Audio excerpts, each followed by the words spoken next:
नमस्कार दोस्तों, हमारी आज की कहानी का नाम है तकलीफ़। नाश्ते की टेबल पर रौनक सबको नाश्ता परोस रही थी और उसके चेहरे पर थकान साफ नज़र आ रही थी कि तभी सौरव कहता है, रौनक नाश्ता करके तुम 1-2 घंटे सो लेना, गुड़िया तब तक अपने दादा दादी के साथ खेल लेगी। रागिनी जी, क्यों, रात को चौकीदारी कर रही थी क्या? जो सुबह सवेरे सोएगी, घर की बहू जब तब सोए अच्छा थोड़े ही होता है। सौरव, माँ जब तब सोती है क्या रौनक? आपको भी पता है, गुड़िया रात को उठ उठ कर खेलती है, फिर घंटों बाद सोती है, तो रौनक को भी जागना पड़ता है। मेरी सुबह ऑफिस होती है, इसलिए वो मुझे भी नहीं जगाती, इस वजह से उसकी नींद पूरी नहीं हो पाती है।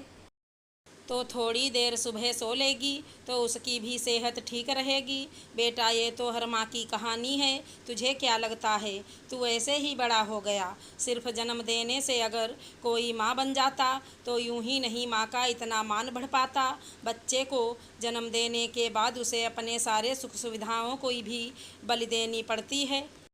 यूं ही नहीं सब कहते हैं, माँ बनना इतना आसान नहीं होता। सौरव, माँ मुझे ऑफिस के लिए देर हो रही है, आपसे मैं शाम को बात करता हूँ, आप ज़रा 2 घंटे गुड़िया को संभाल लेना। यह बोलकर सौरव निकल जाता है। इधर नाश्ता ख़त्म करके रौनक अपने कमरे में सोने चली गई, गुड़िया को दादी के पास देकर। सास तो गुस्से से उबल रही थी और बड़बड़ करती हुई राजेश जी से कहती है, यह आजकल की लड़कियां पहले ससुराल आकर पति को अपने वश में करती हैं और फिर धीरे धीरे पूरे घर को अपनी नौकरी पर लगा देती हैं। कर भी क्या सकते हैं, जब अपनी कोख का जना ही इनके पल्लू से बंध जाए, यह तो फिर भी पराई है। राजेश जी, अरे रागिनी, क्यों ऐसी बातें कर रही हो? सालों पहले जब मैं अपनी माँ की बात मानता था और तुम्हारी नहीं, तुम तब भी रोती थी, कहती थी मेरे जैसे श्रवण कुमार को शादी ही नहीं करनी चाहिए थी। पर अब जब तुम्हारा श्रवण कुमार अपनी पत्नी की परवाह कर रहा है तो वो भी तुमसे सहन नहीं हो रहा। रागिनी जी, चुप रहो जी। आपको तो बस मौका चाहिए मेरे खिलाफ बोलने का। पता नहीं मेरी किस्मत इतनी खराब क्यों है। पहले पति परवाह नहीं करता था और बेटे को भी परवाह नहीं है, फिर गुड़िया की तरफ देखकर कहती है, तू भी बन जाना अपनी माँ की तरह ड्रामेबाज। राजेश जी, अरे इसे क्यों गलत पट्टी पढ़ा रही हो? लाओ इसे मेरे पास दो, अब 2 घंटे मैं खेलूँगा इसके साथ, ताकि मम्मी अच्छी निन्नी कर सके, है ना मेरी लाडो? रागिनी जी मन ही मन सोचती हैं, पता नहीं ऐसा कौन सा जादू किया है इस रौनक ने सब पर। सब इसके ही गुणगान करते रहते हैं। लगभग 2 घंटे बाद रौनक उठकर नहा धोकर गुड़िया को लेने सास के कमरे में जाती है तो देखती है पापा जी ने गुड़िया को सुला दिया है। उसे देखकर सास कहती है, हो गई नींद पूरी, चाहें तो और 1-2 घंटे सो ले, क्योंकि गुड़िया तो सो रही है। रौनक, नहीं मम्मी जी, मैं खाना बनाने जा रही हूँ, अगर गुड़िया उठे तो आवाज़ लगा देना। राजेश जी, हाँ बहू, तू जा, मैं बुला लूँगा तुझे। दोपहर को सब खा पी कर सो जाते हैं तो गुड़िया खेल रही होती है। रौनक भी गुड़िया के साथ खेल रही होती है। शाम को गुड़िया सोती है तो रौनक की भी आंख लग जाती है, तो सास गुस्से में खुद ही चाय नाश्ता बनाकर खा लेती है। कुछ देर बाद सौरव आ जाता है और माँ को यूं अकेले चाय नाश्ता खाते देख रौनक के बारे में पूछता है। सो रही है, तूने सुबह कहा उसे सोने को, मैंने गुड़िया को अपने पास ही रखा बेटा। अब तो मुझे लगता है मुझे सारे काम फिर से करने की आदत डालनी पड़ेगी। पता नहीं अब खाना भी खुद बनाकर ही खाना पड़े। सौरव कमरे में जाकर देखता है रौनक और गुड़िया सो रहे हैं। उसने रौनक को धीरे से जगाया और बाहर आने का इशारा किया।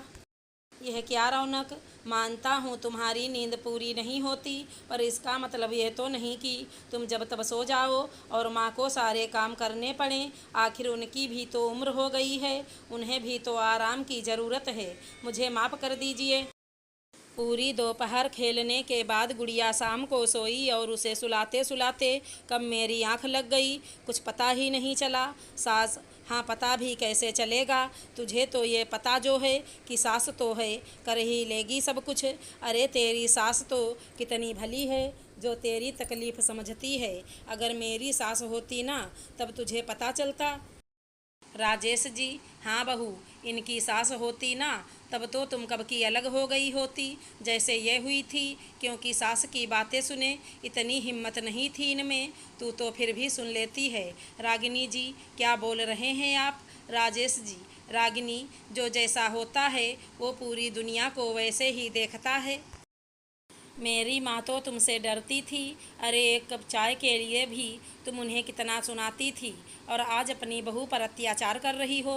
मत भूलो, तुम्हें भी बूढ़ी होना है। आज तो शरीर साथ दे रहा है, कल ना भी दे। तब एक कप चाय के लिए कहीं तरसना ना पड़े, क्योंकि हमारा व्यवहार हमारे सामने वाले अच्छा या बुरा बनाता है। किस ज़माने में जी रही हो तुम? पता नहीं, वह ज़माना गया जब सास के अत्याचार बहुएं सिर झुकाकर सहती थी। अब तो अगर बहू ने पलटकर अपने पर हुए अत्याचार का जवाब दे दिया तो पूरा बुढ़ापा ही नरक बन जाएगा। अरे बहू को अपना मानोगी तो वो भी तुम्हें दिल से अपनाएगी। आज उसकी तकलीफ़ तुम देखोगी तो वो कल तुम्हारी तकलीफ़ समझ पाएगी, वरना जाकर वृद्धाश्रमों के चक्कर लगा कर आओ, तब पता चल जाएगा। रौनक पापा जी, ये कैसी बातें कर रहे आप? मैं क्या आप लोगों को ऐसी बहू लगती हूँ? बहू, तुम ऐसी नहीं हो। पर वृद्धाश्रम में आने वाले हर बुजुर्ग सिर्फ बेटे या बहू की वजह से ही नहीं होते, कुछ अपनी वजह से भी होते हैं। हम सामने वाले की तकलीफ़ अगर नहीं समझेंगे तो वो भी क्यों समझे। रागिनी जी को अपनी गलती का एहसास हो चुका था। रागिनी जी रौनक के पास गईं और अपने गले से लगा लिया। अगर हमारी कहानी पसंद आई हो तो चैनल को लाइक शेयर सब्सक्राइब करें। धन्यवाद दोस्तों।